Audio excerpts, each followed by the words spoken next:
मैं ये कहूँ तो गलत नहीं होगा कि मैंने बर्लिन में अब तक का सबसे बेहतरीन टर्किश खाना खाया है। यहाँ तक कि इस्तांबुल में भी इतना अच्छा खाना नहीं मिला। जर्मनी का दारुल हुकूमत बर्लिन, जिसे लोग मजाक में छोटा इस्तांबुल भी कहते हैं, इसके हर कोने पर आपको एक तुर्क डोनर कबाब की दुकान मिल जाएगी। आप दफ्तर जा रहे हों, किसी से मिलकर वापस आ रहे हों या कुछ देर पहले ही कुछ खा चुके हों, डोनर कबाब की खुशबू आपको अपनी तरफ खींच ही लेती है और देखते ही देखते आप फिर से खाने बैठ जाते हैं। जब मैं पिछले साल बर्लिन आई थी तो मेरे जहन में एक ही सवाल था, मैं यहाँ के खाने पीने के साथ कैसे एडजस्ट करूंगी। और उससे भी बढ़कर ये सवाल जहन में था कि यहाँ अच्छा खाना मिलता कहाँ से है। नए मुल्क या शहर में शिफ्ट होना आसान नहीं होता, ये आपको कई सतहों पर आजमाता है। जायके की तब्दीली भी इन्हीं आजमाइशों में से एक है। तो आए मेरे साथ बर्लिन शहर देखें और साथ ये भी कि कैसे तुर्की वर्कर्स ने जर्मनी भर में और खासकर बर्लिन में अपनी जगह बनाई। नवंबर 2024 की एक सर्द शाम में मैं बिलो स्ट्रासे पर चल रही थी कि एक रेस्टोरेंट नज़र आया जिसका नाम इस्तांबुल ग्रिल था। यहाँ का अमला सिर्फ जर्मन और तुर्क ज़बान में बात कर सकता है और मुझे बस किंडर डॉयच यानी बच्चों वाली जर्मन आती थी, मगर वो बिल्कुल समझ गए कि मैं क्या खाना चाहती हूँ। बस तब से मैंने पीछे मुड़कर नहीं देखा। अब तो जहाँ मौका मिले टर्किश खाना ज़रूर चख लेती हूँ, मगर मुझे अब ये भी पता चल चुका है कि अपना मनपसंद खाना कहाँ से मिलेगा। सच कहूँ तो बर्लिन का टर्किश खाना इस्तांबुल के कई रेस्तोरानों से बेहतर है, कम से कम मेरी राय में। मगर इसके पीछे एक बड़ी और दिलचस्प कहानी है, माइग्रेशन और नए मुआशरे में घुलने मिलने की कहानी।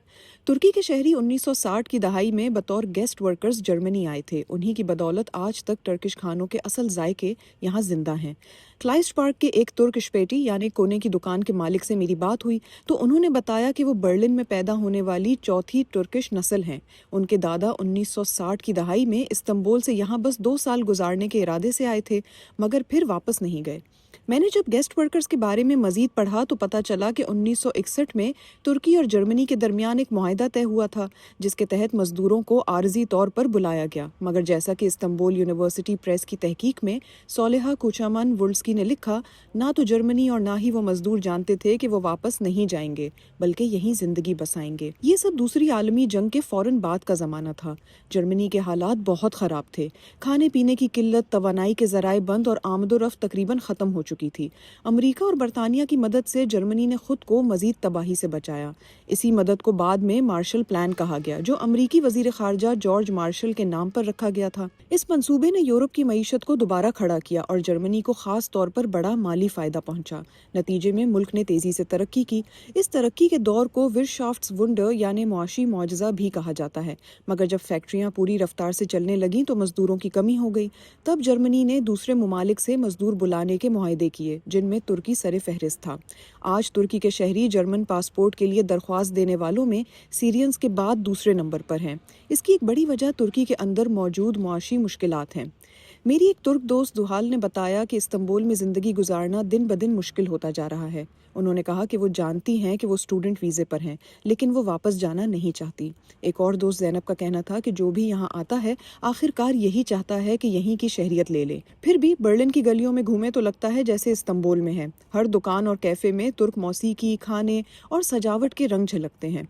किसी नए मुल्क में आकर कुछ चीज़ें आपको अपने घर की याद से जोड़े रखती हैं। मेरे लिए वो चीज़ एक गरम अच्छा खाना है जो दिल को सुकून दे। किसी और के लिए शायद वो किसी अपने से बात करना हो जो कि बगैर किसी तर्जुमे या वजाहत के की जाए। जुहाल ने मुझे कहा कि ये जगह कभी घर नहीं बन सकती, ये एक जज्बाती तजाद है। उन्होंने कहा कि एक तरफ तो दिल जानता है कि ये घर नहीं है, मगर दूसरी तरफ ये भी कि वो वापस नहीं जाना चाहती। ऐसा ही एक मुकालमा मेरा एक टैक्सी यानी बोल्ट ड्राइवर से भी हुआ जब मैं बर्लिन के एक इलाके से दूसरे में शिफ्ट हो रही थी। वो तुर्क थे और कहने लगे कि वो 26 साल से बर्लिन में हैं, मगर अब वो वापस जाना चाहते हैं। उन्होंने कहा कि मैंने यहाँ पैसे कमा लिए हैं, मगर घर टर्की ही है। लेकिन यहाँ पर बसने वाले बहुत से तुर्क शहरी ऐसा नहीं सोचते।